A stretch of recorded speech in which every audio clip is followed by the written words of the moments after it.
warahmatullahi wabarakatuh. Ibu, perkenalkan, nama saya Dr. Zaki yang bertugas di Kindergarten pada hari ini. Baik, sebelum saya akan mengkonfirmasi identitas ibu terlebih dahulu. Betul dengan ibu ini, untuk Betul. usianya 35 tahun, Betul. di Jalur Pasir, Bu ya.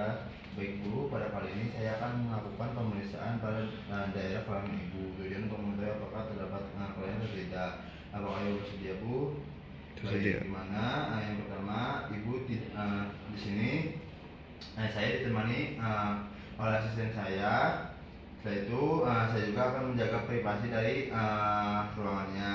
Lalu ibu mengosongkan kandung kemih terlebih dahulu sebelum melakukan pemeriksaan. Lalu berganti dengan pakaian yang disediakan. Baik, ibu boleh untuk berbaring di bed ginekologi. Jadi saya akan menyalakan lampu dan diarahkan teman-teman pada bagian diperiksanya. Baik, di sini saya akan menggunakan apron dan masker. Setelah itu saya akan mencuci tangan dan mengeringkan dengan menunduk. Yang pertama, saya akan melakukan pemeriksaan abdomen, di mana baik ibu boleh berbaring di meja pemeriksaan dalam posisi terlentang ya Bu ya. Di sini saya memeriksa dari sisi kanan dari meja pemeriksaannya. Lalu saya akan memperhatikan dari daerah abdomennya apakah datar, lalu bundar, cemuk atau cekung. Terus palpasi daerah subklubusnya untuk di sini menilai dari distensi dari kantong kemihnya penuh atau tidak. Lalu pemeriksaan dari inguinalis, di mana ibu boleh untuk mengangkat atau di posisi lithotomy. Kita akan menginspeksi dari inguinalnya jika terdapat dari ukurannya apakah terdapat besaran atau konsistensinya dan juga dari mobilitasnya, dan apakah terdapat rasa sakit atau tidak. Lalu pemeriksaan dari daerah pubisnya, di mana kita lihat apakah terdapat edema, makula, lalu eritem, papula, vesikel erosi dan juga ulkus leukotit. Di mana kita lihat daripada rambut kemaluannya apakah terdapat kutu dan telurnya. Lalu kita melakukan dari pulpa dan uretranya, di mana bersihkan area pulpa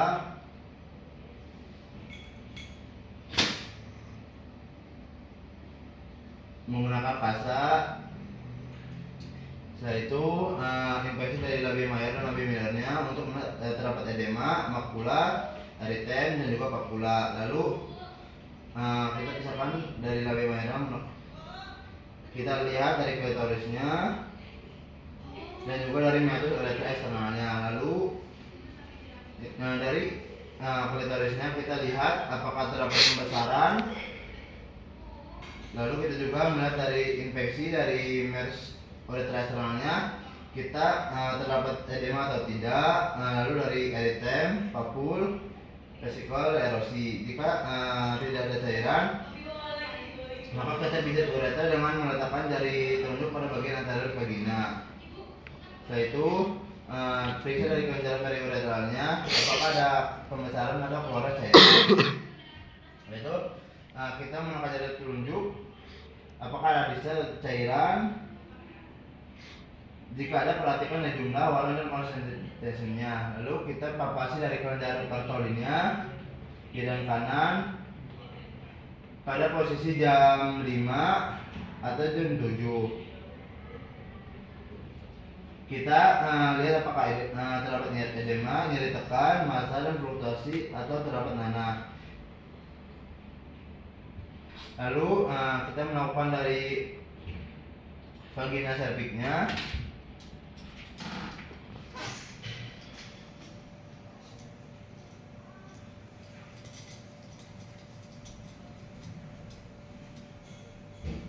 Lalu oleskan dari pelumas lubrikan ke spekulum. Setelah itu kita lihat dari inter vaginanya, tekan, lalu jepit di spekulumnya. Lalu masukkan spekulum tertutup pada 30 derajat. Kemudian putus spekulumnya. Setelah itu buka spekulum dengan hati-hati dengan menekan dari spekulum dengan ibu jari sampai menutup serviks dan bagian terlihat jelas. Inspeksi dari dinding vaginanya untuk mengetahui adanya makula, papul, vesikel dan erosi. Setelah itu pemeriksaan dari spesimen.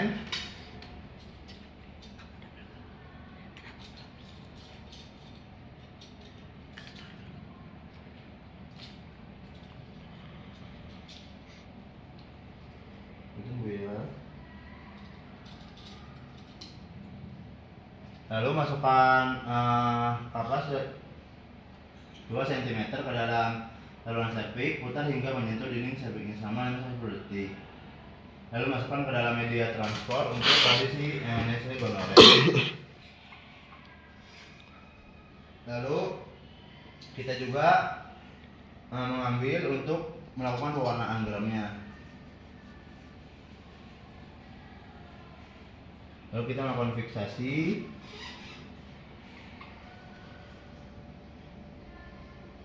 Lalu untuk chlamydia trachomatis, di mana masukkan dari cotton swab 5-10 detik. Kemudian masukkan spesimen dalam media transport untuk pemeriksaan dari PCR. Lalu untuk profil ini kita masukkan dari cotton swabnya. Udah dulu aja, tutup dulu. Untuk kandida SP-nya kita siapkan objek flash. Lalu kita oleskan 5-10 detik. Setelah itu kita fiksasi. Baik, lalu untuk e-commerce ini siapkan objek flash, dimana kita tetesi dengan NaCl terlebih dahulu.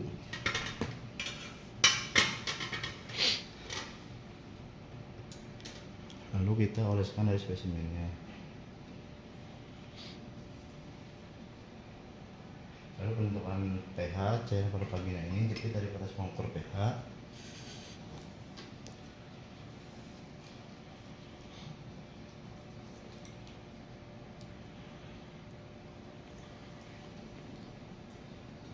pH menyentuh dengan coba cocokkan perubahan dari warna dengan pengukuran pH dengan standar normal itu udah pada 4. Setelah itu kita melakukan wave flash yang melepaskan spekulum. Beritahu pasang diminta untuk relek, mengundurkan dari spekulumnya, lalu lepaskan spekulumnya, lalu letakkan tes 10%. Lalu pada bekasnya untuk kontaminasinya. Lalu perianal pemeriksaan yang masih duduk, kita bisa pantau dari perianal, kemudian amati apakah terdapat edema, papula, erosi, polusi. Baik Ibu, untuk pemeriksaan selesai. Nanti untuk hasilnya saya akan dikirim ke lab terlebih dahulu. Untuk hasilnya 3-7 hari. Alhamdulillah, bila taufiq wal hidayah. Assalamualaikum warahmatullahi wabarakatuh.